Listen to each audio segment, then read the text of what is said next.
Hello, hello cravings! Kung naghahanap ka ng malagkit, matamis at masarap na panghimagas, ito naman ang subukan mo ang napakasarap na palitaw with coconut milk. Unahin nating lutuin ay yung ating mga sago. Ito po ay pakukuluan natin for 30 to 40 minutes hanggang sa maluto. Pagluto na, itabi na muna natin ito at gagawin naman natin yung dough natin para sa ating palitaw. 2½ cups ng glutinous rice powder. Tapos maglalagay tayo dito ng 2 cups ng tubig.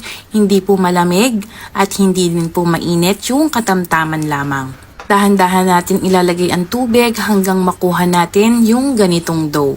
Tapos hahatiin natin ito sa dalawa dahil yung isa ay lalagyan ko ng ube flavor. Kung hindi naman available ang ating ube flavor, ay pwede tayong gumamit ng ibang flavor like pandan, or kung wala talaga, pwede naman itong plain na white lamang.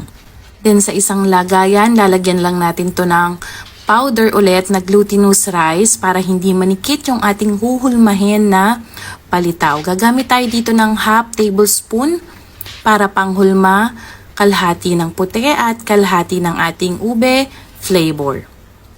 Bibilugin lamang natin ito at pagbilog na ating pipisa-pisain hanggang sa ito ay lumapad. Then same procedure lang hanggang maubos yung ating mga palitaw dough. Makakagawa tayo dito ng 20 pieces pero kung gusto nyong mas marami at may handaan, doblihin nyo na lang po ang ating mga sangkap. Para naman sa ating langka, pwede tayong gumamit ng nasa bote, yung nasa lata o kaya naman ay fresh langka. Start na tayong magluto. Maglalagay ako dito ng 2 cups ng tubig, 2 cups ng coconut milk, 1 cup ng brown sugar. Kung ayaw nyo ng masyadong matamis, ½ cup lamang ang ating gamitin.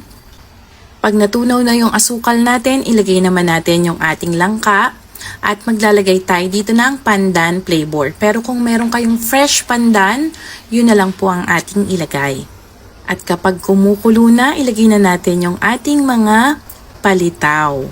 Yung iba, pag nagluluto nito ay pinapakuluan pa sa tubig. Pero tayo ay diretso na. Ilagay na rin natin ang ating mga sago. Konting halo pa at maglalagay din tayo dito ng asin. Dahan-dahan lang tayo sa asin at baka naman mapaalat. Yung tama lang. Konting halo pa ulit at tatakpan natin to for 10 minutes sa mahinang apoy.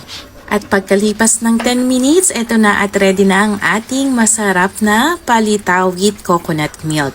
Patayin na natin ang apoy at ready to serve na yan. Tamang-tama ito sa mga darating na okasyon katulad lalo ng bagong taon dahil malagkit na, bilog pa para pampaswerte. Sana ay nagustuhan nyo ang ating masarap na dish for today's video cravings.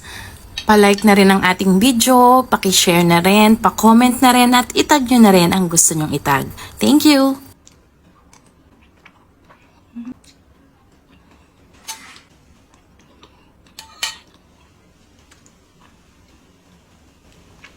Harap.